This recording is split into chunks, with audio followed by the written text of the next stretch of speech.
What's going on? What's going on, everybody? We back. Yes, sir. Another episode. NFL Matchup Madness. We already on week 7. Crazy thing. Week 7 in the NFL already. And we're not going to talk about last week too much because I ain't trying to do that this week, okay? We just not going to do that. You know what I'm saying? But, yeah, we got to talk about all jokes aside. But, hey, man, it is your boy, Cool McCain. And with me tonight, making an appearance, Hey, is Big Sid. What's up, man? I'm happy to be here, man. That intro alone, I tell you what. Hey, man, we got to step it up for season 2, you know what I mean? Yes, sir. All right, so y'all know what we're here to do. We're here to focus on the matchups, you know what I'm saying? Some different intricacies of the matchups. And we're going to go ahead and start with that Thursday night game that's going to be being played. And that's the Jacksonville Jaguars versus the New Orleans Saints. And in the building, we got the man Travis, who will be covering the Jacksonville Jaguars as a contributor for us. So we appreciate that, man.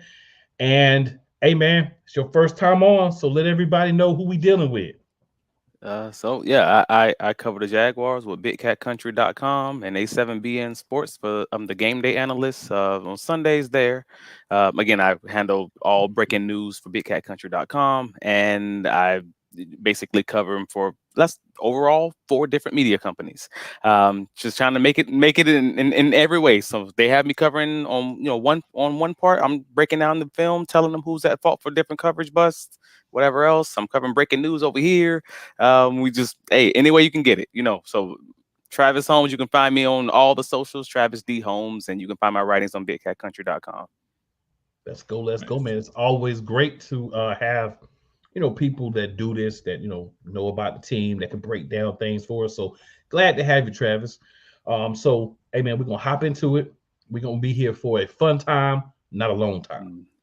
You know what I'm saying? So so the first thing, man, we don't have a Saints rep on, so it's just you. So what I want you to tell me about your thoughts on storylines in this game. Any storylines you think you want to highlight for this matchup? I mean, the biggest storyline right now that we're currently talking about is Trevor Lawrence going to play. So he got injured late in the fourth quarter on a foolish play call, honestly. Just a dumb play call by the OC, a dumb play by Trevor for not going down and taking an unnecessary hit when the team was already up double digits and ended up injuring his knee. He's wearing a knee brace in practice. We don't know whether or not he's going to play because there's still the question of whether or not the team's going to want to hold him out instead of putting him on that New Orleans AstroTurf. So there's some give and take there. I mean, I know personally, if it's me, I'm probably not playing him if he's not at least 90%. But hey, I don't get paid the big bucks like these coaches, so I'll leave it up to them. But there's a probability, there's a possibility, a non-zero chance out there that Trevor Lawrence doesn't play at all. And if we're talking about C.J. Beathard, the Jaguars' backup quarterback, playing against this Saints defense, which is a really good defense, that might be a problem. That is very true. That is very true, man. Sid, do you have anything for Travis? Yeah, I was gonna say. I mean, you said you guys don't know if Trevor Lawrence is gonna play. So with that being said, I mean, you think? Well, I feel like this is gonna be a running game. If it does come down to a running game, which team do you think has the edge in the running game? So that's the worst part about this is both of these teams are really good stopping the run. Like the Jaguars going into the game last week, and again, I haven't seen the updated DVOA numbers, but going into last week's game, they were fourth in the league in stopping the run for DVOA. And they only got better because I believe they only gave up like 81 yards or whatever it was. Sorry, they were averaging 81 yards going into last week's game. So again, I don't know, I haven't seen the updated numbers, but they were really dang good at this. And the Saints, the same way. They were only giving up 96 yards a game. And that's going into this game on Thursday. They were 96 yards a game. So we know we got two good teams that stop in the run, and you have one team who may or may not have a starting quarterback in them, and being forced to lean on the run game that the other team is really good at stopping. Again, that's not the best combination for the Jaguars, and that's just me keeping it 100. Like it's not. I hope that Trevor plays. I hope he's filling up to it, and that we don't have to have this real conversation of what is this game going to look like? What is this 10-3 game going to look like between these two really dominant defenses? But it's quite possible that might be what this becomes. I mean, that's kind of what this Houston Texans versus New Orleans Saints game was this past week. Yeah, it definitely was, man. It definitely was. So if you're looking at the matchups between your offense, Saints defense, your defense, Saints offense, special teams, who do you feel like has the advantage in those distinct categories? All right. So you got the Saints defensive line versus the Jaguars offensive line. I'm going to have to lean that being the Saints dominating on their defensive front. Is they just are those guys. Like Cameron Jordan generally dominates most offensive tackles, most offensive guards when he has those opportunities. And the Jaguars haven't been the greatest, at least they haven't been consistent in stopping, teams' best defender, whether it's Chris Jones, whether it's DeForest Buckner, whoever it may be, they match up with that week. Yeah, Cameron Jordan could be a problem. So I'm just going to, again, keep it real with that. But you got the rest of the defense, maybe the secondary, you got Marshawn Lattimore. I think that's an even push. So again, that really just comes down to the quarterback, who's ever playing, because Calvin Ridley is going to win some, Lattimore is going to win some. If you got a bad quarterback throwing in the ball, hey man, that's the tiebreaker easily. As far as the Jaguars offense as far as the Jaguars defense versus the Saints offense, that Saints offense has been looking horrendous this year so far. Like I feel like they got the guys. Again, if I'm keeping it real, I feel like they have the guys, but Derek Carr ain't it. Derek, and again, I'm not a Saints guy, so don't judge me on this. I just watched every snap of his this season over the last 48 hours, and boy, if defensive coordinator Mike Caldwell for the Jaguars does not blitz this young man 60 to 70% of the game, he is hustling backwards. He is doing it wrong. And that's honestly my opinion. That's not my opinion based on me. That is my opinion based on the film. When they blitz him, he crumbles, and very consistently. So that's just me. And Mike Caldwell does love the blitz, but sometimes he gets a little cute, and lets his guys rest a little bit, and they sit back in zone and they may give us some free yardage. So I think that edge also goes to the Jaguars defense. Again, these are two top 7 defenses versus two middle of the pack or even lower of the pack in the Saints case offenses. That just lends itself to be a low scoring game. Like I don't even know what the under over is in this game, and I'm already saying pick it. Like I just think it's going to be one of those low scoring games with less time to prepare for it, potential injuries, two dominant defenses. Yeah, man, I'm saying like something like 20-17. So I'm a Carr fan, but I will admit, right, that hereditarily, they don't do well against the blitzes. Him or his brother never did well against the blitz. So that is a fair thing. It running the family. I got you. It's a family game. That's fair. That is a fair. It's a fair way to judge. I thought he was going to get better. Again, I want to keep it real. I thought he was going to be better. I used to follow him when he was with the Raiders, and I thought it was something with the playbook. And then I looked, and I haven't paid much attention to him until we're playing the Jaguars. So I looked at all the plays. So I'm like, yo, I'm seeing the trend by game 2. I'm like, man, all right, this dude, why did y'all just stop blitzing him? Like, it's just, that's whenever good things happen, it's just teams just stop. They just chose to stop blitzing him. It's not like he made him come out of it by completing the right passes. It was just that they just chose not to because their game plan said to do it on these 3rd and longs or whatever it is. So I'm like, blitz that dude every down and make him do something, because he has not done it against the blitz this year. He's not been it. He has not, man. Sadly enough, he has not. But yeah, man, we appreciate you coming on, Travis. We look forward to your videos, as well as when you can when you need to hop on live as well, man. Make sure you hop over to the YouTube page and just put in the chat where everybody can find you, just so that way they'll have it. Everybody sees the video, they'll be able to check you out, man. So we definitely appreciate you, man. Good luck on the game, and we'll catch you. Appreciate it. Yeah. Yes, sir. All right, so we are done with our first matchup, and we are going to be heading here in a moment into our second matchup, and that is going to be the Detroit Lions against the Baltimore Ravens. The NFC leading Detroit Lions. Well, technically, with tiebreakers, they're not, but they do have. They're the we NFC. Want to go into technicalities. The NFC North leading. It's just, I don't know why, but it's kind of exciting to see the Detroit Lions doing something. I hear what you're saying, but keep in mind, Philadelphia Eagles lost to the Jets, who are in the AFC. So same record, lost in the other division. You're still above a team that is lost in the division. So throw it out there. But anyway, we will move on here to the next game. So we have a gentleman that we haven't seen this year. He's been MIA. Some would say incognito. Some might be me, but he is here for his live matchup.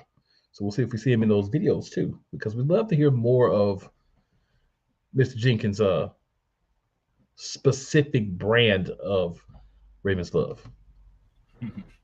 So we have Mr. JJ Jenkins in the house. Yes, sir. How's it going, I know y'all ain't seen his face since like week 2, but hey, there you go. Same, bro. Yes, sir. So, JJ, we're gonna dig right into this thing, because as I say, we're not here for a long time. We're here for a good time. You know what I'm saying? So, yes. The first question: storylines going into this matchup. For you and the Lions, what are the storylines that you see for this matchup? I see a storyline of to figure out like a measuring stick on where each team is, because each team has a really good like resume, but they haven't really truly got a team that maybe matched their skill set pound for pound like this one presents between the Lions and the Ravens. Okay. And the battle of the quarterbacks, both quarterbacks are looking good, but just in very different ways. Jared Goff is looking exceptionally well. He's got that great connection with, St. Brown and, Laporta. And then Lamar, he may not have, let's say, the touchdown-interception ratio, but he definitely looks much more improved and much more comfortable as the season is going on. And so it's good to see those two against each other, because I think we're in for a great battle. All right, I definitely dig that. Say what you got for JJ. Man, yeah, I feel like this is gonna be a good game. So I want to know, which receiver do you think is gonna have to step it up and really like go out there and help win this game? I just need them to catch the football. That's it. Like, I don't necessarily think it needs to be any receiver, because each of them has had so many opportunities that show me that they can get open. Now, Zay, of course, is the one that's been the most consistent. He's the one that has that game-breaking ability. And I'll be honest with you, he's even surprised me. And it's clearly shown that he might become Lamar's favorite target over actually Mark Andrews, even though Mark Andrews actually, in my opinion, is still the best weapon on that offense. Shout out to you, Cool. There you go with that one. But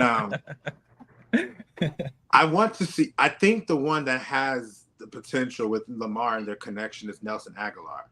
Like, they seem to really, he gets good chunk plays. He's providing what Sammy Watkins did the first like 5 or 6 games back in 2021 or 2022, where, we beat the Chiefs and he looked good. We had an intermediate guy, and he's been that. So I think he can step it up, but I look for Zay Flowers and all of them to really get off. Okay. What about on the flip side, though? Who do you foresee as a problem? I mean, especially with Williams coming back. I mean, he kind of went off last game. Who do you see as a target on the Lions side for Baltimore having to stop? St. Brown. Even still, the defense looks good. Don't get me wrong. They do. But sometimes the play calling gets ahead of them, and Marlon is still coming back, and he is not the same guy. There are times where wide receivers get open. It just either they get they overthrown from the quarterback or they drop the pass. But if you're a really good receiver, you can get off. A George Pickens is something I look at Amon St. Brown in the same mold and above, and they got off. So he's the one that I'm worried about the most, because I think that Laporta is great, and I do win. Shout out to my sports bets. I win a nice amount from him. But, I like what Roquan and Patrick Queen or Roquan and all the other linebackers on my team, and Kyle Hamilton in the slot can handle him. It's just St. Brown on the outside. Okay. All right. So my other question for you, Mr. Jenkins. So when you're looking at the matchups between the different units, so you're looking at your defense versus the Lions offense versus your defense, and then special teams. Where do you see advantages if you see them for your side? Where do you see advantages for the Lions at? I see advantages on my offense versus their defense, because while I do know that their defense is good and I do respect them, watching my offense, I just see it looking like it's ready to break out. I see so much potential, and they can move the football. Our biggest issue is inside the red zone, but I think if we can get those chunk plays, we'll be able to get one of those chunk plays that turn into a score. And I like their defense, but I think with us, with having Odell, having Zay, having Aguilar, having, Bateman, who, granted, I know he's had it rough, but just him being out there, he does have ways to get open. I think that we can show Detroit that this is probably the best offense you face, even over the Kansas City Chiefs you beat in opening weekend. Let's see how you handle it. And Lamar is much more efficient. And I think even with Lamar, no matter how much you game plan for him, he does have a way of still being able to get out of situations or surprise you and keep his team in games, so possibly wins games. On their side, as stated with Amon St. Brown, I like my corners, but sometimes they are so undisciplined. And when you have that part happen, that's when a big play happens. And then it turns a game that should be a comfortable victory into a sweat, which happens pretty much every game with my corners from one quarterback to another. Okay. Yeah, man. So any other last thoughts that you have about this matchup coming up this week? Honestly, man, I'm excited because one of my best friends, as you know, is a Detroit Lions fan. And we've been talking about this game since it was announced that we were going to see them this year, years ago. And then when the schedule came out, so it's exciting because we have things going on. And it's just, I'm excited. I like seeing Detroit where it is. And I like Dan Campbell. And I know what that type of coach is going to bring against a team like us, because when you face people like that are former play coaches, and especially guys that played in the trenches, whether it be a linebacker, D-line, or O-line, or tight end, like they are, like he is, he's going to give you toughness. He's going to make it hard. He's not going to make it easy. And we need that, because my team could be the best team in the game, but they have such issues with discipline in games. When things start to go awry just a little bit, it allows teams to stay in the game. We should beat everybody that we've played the first 5 games, in my opinion, by at least 2 scores. But when you have that one crack, like last week with Derrick Henry getting that 64-yard Wildcat, run, what happened? It became a sweat. We were cruising. You look at the game against Pittsburgh, that fumble happens. We were cruising. So this is a good test put out there, because I firmly believe in everything that I've been saying about my team. I think that they have the potential to compete with all the other teams. They just got to put it out there, and you can really go a long way, and even giving the confidence for yourself by coming out and taking care of a team that people are looking at as a potential challenger for the NFC. Fair enough. So, all right, JJ, man, make sure that you hop on the YouTube page. Make sure you go in those comments and make sure you put where people can find you. So when everyone's watching the replays, you know where they can find Mr. Jenkins if they want to hear more of your unique brand of breaking down the game. Yeah, I promise you I'm not going to be MIA anymore. My weeks go by so fast. I'll be going like, oh, crap. Dang, Mike, I missed the show, but I'm glad to be here. I'll go ahead and do exactly what and look forward to the next time I get a chance to chop it up with you guys. Yes, sir. All right, sir. All right, so before we bring on our last contributor to talk the Monday night game, two things. Number one, on Monday nights, same bat channel, 6:30 p.m. EDT, you can catch the Monarchs of Wrestling. We're talking professional wrestling, AEW, WWE. Sometimes we sprinkle in a little Impact, might shoot a little New Japan at you. You never know. We might even slide in something about MLW or such things. So make sure you're tuning in, catch that. Also on Wednesday nights, Eagles Elite Podcast, and that's youtube.com/at Eagles Elite Podcast. I do have a commercial, but we're not going to do that tonight. Go chill with it tonight. Just go check it out tomorrow night. You know, the Eagles had a difficult game on Sunday.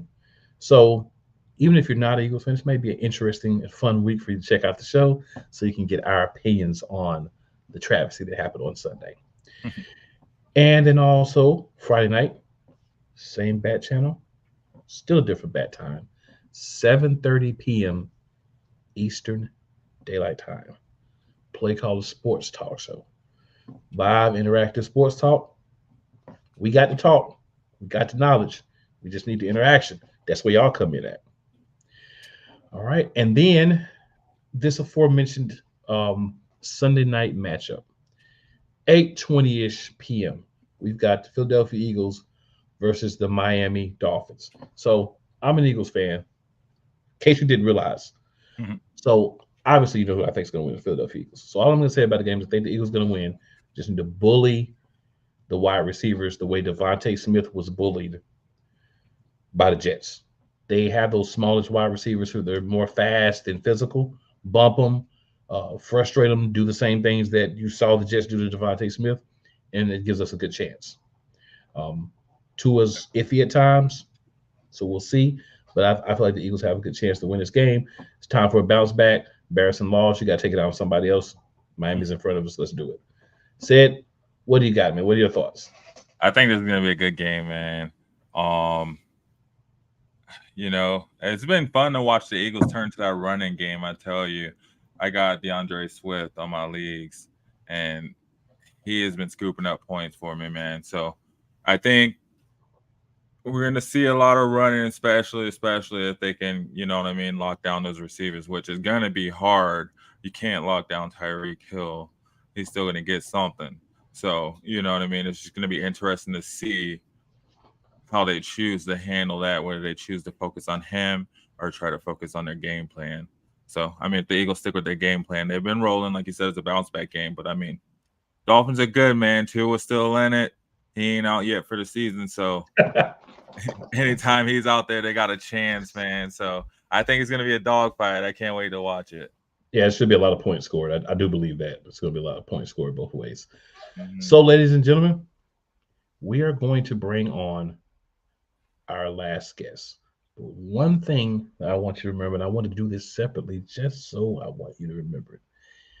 On Fridays at 10 a.m., same Eastern Daylight Time, if you either have the TuneIn app and go to WDJYFM.com, WDJYFM there, or go to www.WDJYFM.com, you can hear your boys radio style talking about different things in the world of sports. Right now, obviously, college football, professional football. We're sliding into basketball season, so a little NBA stuff there for you. So make sure you check that out as well.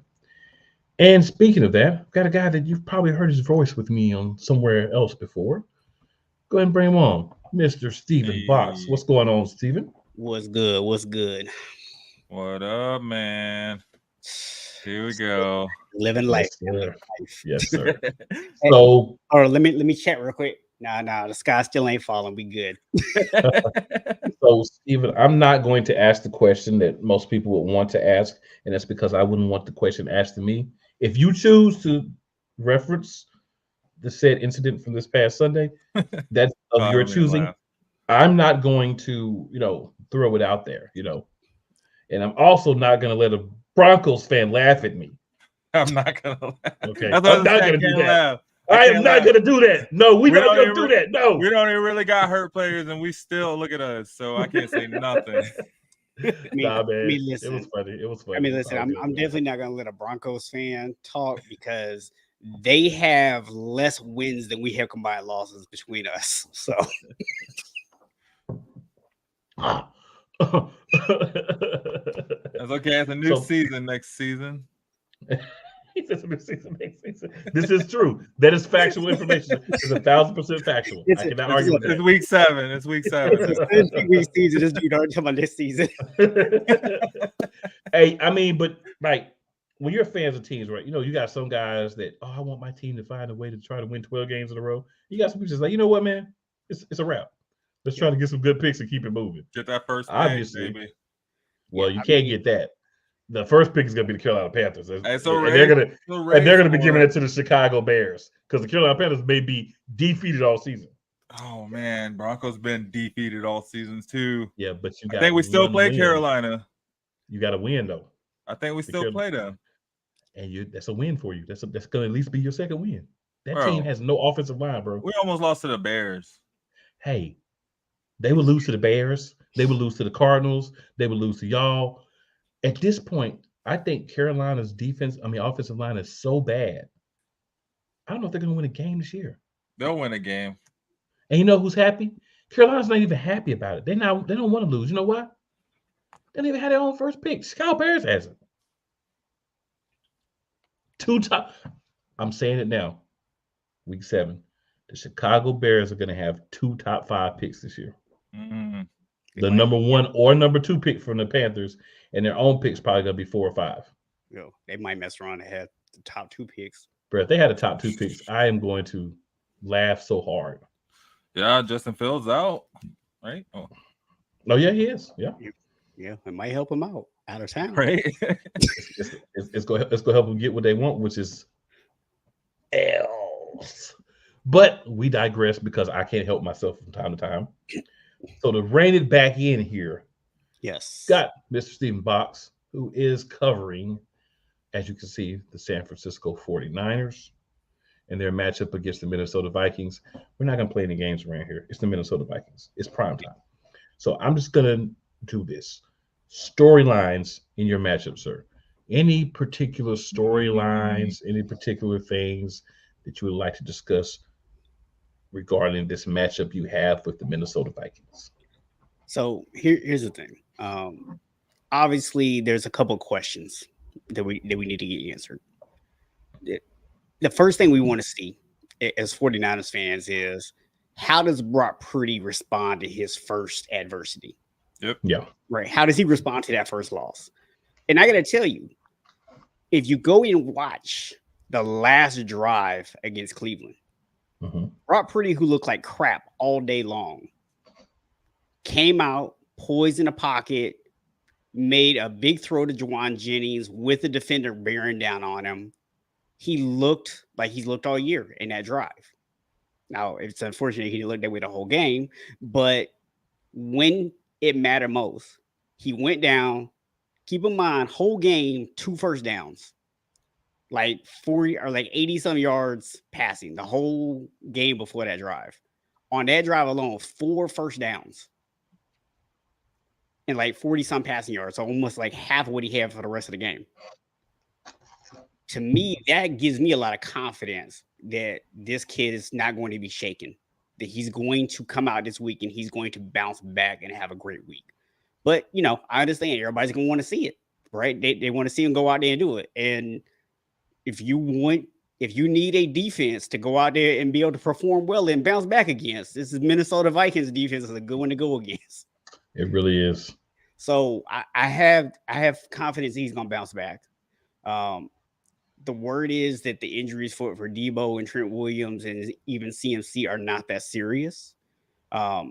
Honestly, if CMC, they're saying it's mostly just a pain management thing with him. If he's not 100%, man, just sit him. Like, I'm not even joking, man. Elijah Mitchell had almost 1,000 yards his rookie season. Jordan Mason is running the ball very well. We can beat Minnesota with those two guys running the ball. Yes, CMC takes this offense to a new level, but we don't need him out there against Minnesota. Let him get healthy. I'm not really too much concerned about this. You know, if you look at last week, I mean, let's give credit where it's due. I said it on my video last week on my preview video. Cleveland's defense is legit. It might very well be the best defense in the NFL. Okay. They literally destroyed my offensive line, and nobody else has had that kind of success against my offensive line this year. Not Dallas, not Pittsburgh, who are also two very good defenses. New York tried to blitz all night, and they still didn't get my offensive line like that. So you got to give Cleveland a lot of credit. Yes, losing Debo in the middle of the game, Trent Williams not being 100%, losing McCaffrey in the middle of the game, that hurts. A couple of bad calls in the game that affected us at the end. All those things hurt, and we still had a chance to go out and make a game-winning field goal. So I'm not really too much concerned about my team. I think we'll bounce back just fine. We're going against Kirk Cousins in prime time. We all know that story. He doesn't have Justin Jefferson. They have no running game, and their defense is garbage. So am I concerned? No. I would tell you this is the most important stat to me in this game. For the season, the San Francisco 49ers, +8 turnover differential. Minnesota Vikings, -7. Well said. Well, that's most of the questions, right? I was just going to say, man, if Debo and McCaffrey don't play, I tell you, this game is going to hurt a lot of people's fantasy teams. It already is, you know what I mean? Do you have any fantasy implications or any fantasy teams with any of these players? Yeah, I mean, I have Debo in one of my leagues. So, but if he doesn't play, I have an Ayuk in my other league. So that just means Ayuk's going to get more touches. So it's going to benefit me one or the other. I do have Addison. So 49ers defense, if you're going to give up any touchdowns, give it up to Addison. Addison's the only person that is allowed to catch any footballs. Everybody else, nothing. But Addison. I second that emotion. Yeah, I second that as well. Yeah, he can get him 1 or 2. That's all good. I ain't tripping if you get him 1 or 2. So yeah, he can get let him get a touchdown too. Let him get about $150. Yeah, I'll take that. Yeah, just let him get some yards and maybe like a 40, 45 yarder, you know. Yeah. Let one of those touchdowns be a 45-yard touchdown. Because in a lot of leagues I play in, we do the bonuses. You get a bonus for 40, you get a bonus for a 40-yard touchdown, and then you get the yards of points. So I like that idea. So I'm with that. Yeah, man. Well, we all know, man, between my league and yours, no lead is ever safe because somebody might, hit a bonus point bonanza. So yes, sir. Got to make it fun, man. Got to make it fun. And we're speaking of fantasy football, man. I know this has nothing to do with my game, but a shout out to Micah Parsons for jumping off sides at the end of the game last night and getting the Chargers to accept that penalty that took that Keenan Allen catch off the board. I won my league by less than 2 points. Appreciate you, Micah Parsons. Lost my league by 5 points because Justin Herbert didn't show up. Thank you, Justin Herbert. Just throw that out there. Well, I mean, if you're counting on Justin Herbert, then that was your first problem. Yeah, there you go. Right Justin Herbert has been a beast until this past week. I guess Brandon Staley finally got to him. But gentlemen, Justin Herbert is the new Aaron Rodgers, man. He'll play well for you all season, and then when it counts the most, he's gonna let you down. He the new Phillip Rivers. You're wrong for that. You call him Aaron Rodgers, you're really wrong for that. He didn't do Phillip Rivers, man. That's every Chargers quarterback. Phillip put that curse on him. He said, "Y'all let me have 26 kids." I'm just talking about fantasy football wise. Though, said I'm not. Yeah, I don't care if they lose. You I just need to put up points. Yeah, I'll say one thing though. Well. I'll say one thing though. This lineup, I'd say it's all pretty fantasy relevant. All 4 of these games, so that was good. That's going to be fun to look forward to and watch. If you have any Vikings players, I just not starting them. With the exception of maybe Addison. Just everybody else just go ahead and leave them on the bench. If Kirk Cousins is one of the quarterbacks that you rely upon, I am sorry for you. Yeah, I traded him away. You're probably lower in the standings already because he stepped down. Yeah. But ladies and gentlemen, as we said from the beginning, we are not here for a long time. We're here for a good time. And while this good time is still rolling, we're going to roll up out of here. So for your boy, Cool McCain, my co-host said, for all the lovely gentlemen that were on tonight, including the gentleman below us right now with that dirty 49er stuff in his background and that nasty hat on, we're going to holler at you. And we're going to see you next week. And as always, make sure you tell 2 of your friends and 4 of your enemies. Because just because they don't like you doesn't mean they won't like us. Hey. Matchup Madness, and we out. Easy.